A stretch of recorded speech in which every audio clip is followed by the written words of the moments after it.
آپ سب ذرا مجھے ہاتھ کھڑا کر کے بتائیں کہ آپ سب تیار ہیں؟ انشاءاللہ ساری قوم تیار ہے، اور ہم اس باری ہماری جو 1 سال ٹریننگ ہو چکی ہے، 1 سال سے ہماری ٹریننگ ہو رہی ہے، انشاءاللہ جو اب پاکستان کی قوم سڑکوں پہ نکلے گی اپنا حق لینے کے لیے، اپنا جمہوری، اپنا انسانی حق، جو بنیادی انسانی حق ہے ووٹ دینے کا، کہ اپنے لوگوں کو، اپنے نمائندوں کو الیکٹ کروانے کا، وہ حق لینے کے لیے انشاءاللہ میں اپنی قوم کو لے کے پاکستان کی سڑکوں پر نکلوں گا، احتجاج کریں گے ہی نہیں۔ میں اپنے خواتین کی بھی بات کر رہا ہوں، اور جو ہمارے جو باہر سے ہر جگہ سے، بلکہ ہر سارے پاکستان کے حصوں سے جو کارکن آتے ہیں، میں ان کی بھی بات کر رہا ہوں۔ اور میں آج پھر سے زمان پاک کے لوگوں کو خاص طور پہ خراج تحسین پیش کرتا ہوں، جس طرح انہوں نے اس مشکل وقت میں اپنے گھر کھولے، ساتھ دیا، اور بڑی مشکلوں کا بھی، کیونکہ یہ آسان نہیں ہے، یہ ہمارے سارے سب کے لیے ایک بڑا مشکل وقت گزرا ہے۔ میں اعتزاز احسن کا، کیونکہ وہ میرے ہمسائے ہیں، ان کی بہن کا بھی خاص طور پہ شکریہ ادا کرتا ہوں، ان کو بھی بڑی مشکلوں کا سامنا کرنا پڑا ہے، لیکن ہم ایک حقیقی آزادی کی جہاد لڑ رہے ہیں۔ ہمارا مقابلہ ان لوگوں سے ہے، وہ ایسے لوگ ہیں جو پاکستان کو ابھی تک انہوں نے پاکستان کی تباہی کی، اور مزید آگے بھی پاکستان کو تباہی کی طرف لے کے جا رہے ہیں۔ وہ لوگ ہیں جو اپنی ذاتی مفادات کے لیے اس ملک کے لوگوں کو قربان کرتے رہے ہیں اور کر رہے ہیں۔ وہ لوگ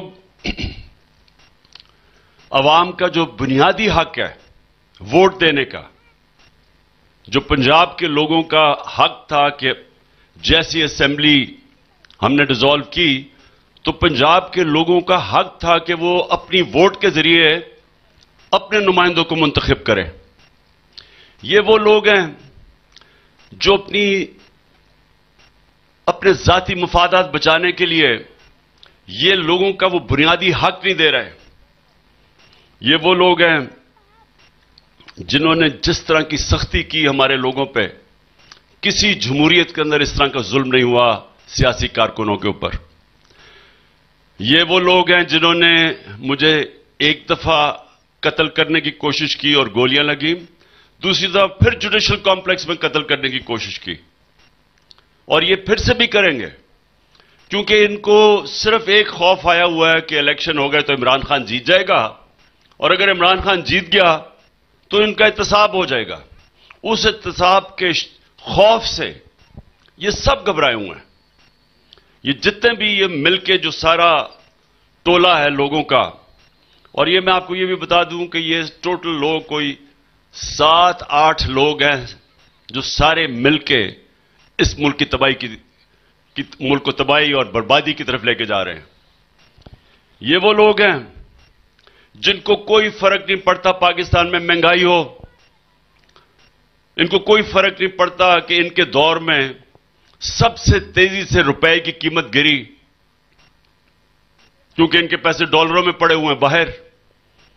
ان کے شاپنگ، گھر، جائیدادیں، بینک اکاؤنٹس، بچے، ان کی شاپنگ، ان کی سرجریز سب پاکستان سے باہر ہیں۔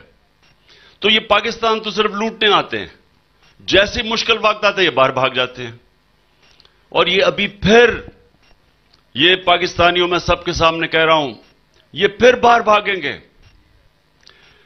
اور میں ایک تجویز دینا چاہتا ہوں، حالانکہ سپریم کورٹ کے اوپر بہت پریشر پڑا ہوا ہے، یہ قوم ویسے جو چیف جسٹس پاکستان کے سپریم کورٹ جس طرح انہوں نے اس مافیا کے خلاف آئین کو اپہولڈ کرنے کے لیے، آئین کے لیے سٹینڈ لیا ہوا، ساری قوم آج اپنے چیف جسٹس اور سپریم کورٹ کو سلام پیش کر رہی ہے، کیونکہ یہ وہ لوگ ہیں جنہوں نے صرف اور صرف صرف اور صرف اس ملک میں الیکشن نہیں کروا رہے, لوگوں کا بنیادی ووٹ کا حق وہ نہیں دے رہے, صرف ایک وجہ سے کہ کہیں انہوں نے جو اتنی محنت سے پیسہ پہلے چوری کیا, اس کے بعد محنت سے دوسری دفعہ NRO لیا جنرل باجوہ سے, اور اب ڈر رہے ہیں کہ اگر یہ الیکشن ہار گئے تو وہ NRO نہ چلا جائے.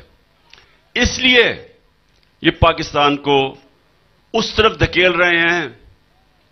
اور میں حیران ہوں ان لوگوں کا جن کا جینا مرنا پاکستان میں, جو طاقتور جگہوں پہ بیٹھے ہوئے ہیں, کیا ان کو نہیں نظر آ رہا یہ ملک کدھر جا رہا ہے؟ کہہ رہے ہیں جی ہم بجٹ کے بعد جناب ہم گورنمنٹ ڈیزالو کریں گے. میں سوال یہ پوچھتا ہوں کہ بجٹ میں آپ نے کرنا کیا ہے؟ ملک کا تو دیوالیہ نکال دیا ہے, تو بجٹ میں کون سا آپ نے کوئی جادو کرنا ہے کہ یہ ملک اس تباہی سے نکلے گا؟ یہ صرف اور صرف کوشش ہے کہ کسی طرح لمبا کھینچا جائے اور الیکشن نہ ہو.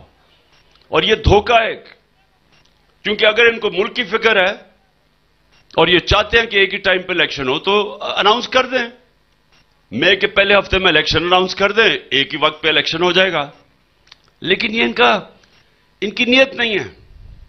ان کی نیت یہ ہے کہ الیکشن تب ہو جب وہی لنڈن پلان کے اوپر پورا عمل ہو, جو شورٹیز دی گئی تھی نواز شریف کو کہ فکر نہ کرے تحریک انصاف کرش ہو جائے گی, عمران خان کو جیل میں ڈالیں گے یا دنیا سے فارغ کر دیں گے, اور پھر وہ نواز شریف آئے گا یہاں الیکشن لڑنے کے لیے, سارے کیسز بھی معاف ہو جائیں گے اس کے.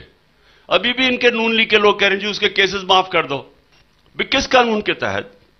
اس کو سپریم کورٹ نے کنوکٹ کیا ہوا ہے. کس قانون, کون سی شک ہے قانون کی کہ جناب وہ آئے گا جو جھوٹ بول کے باہر بھاگا ہوا ہے؟ یہ شہباز شریف نے ایفیڈیوٹ دیا ہوا تھا کہ یہ علاج کروانے جا رہا ہے. اس کو بھی اس پہ ڈسکوالیفائی کرنا چاہیے کہ جھوٹا ایفیڈیوٹ دیا تھا. اور اس کو کہ جی وہ آئے گا بادشاہ سلامت تو اس کے کیسز معاف ہو جائیں گے. یہ دوسری دفعہ اس کے کیسز معاف کروانے کی کوشش کر رہے ہیں. پہلے ہدایبہ پیپر ملز کا معاف ہوا تھا مشرف کے ساتھ. تو میں یہ تجویز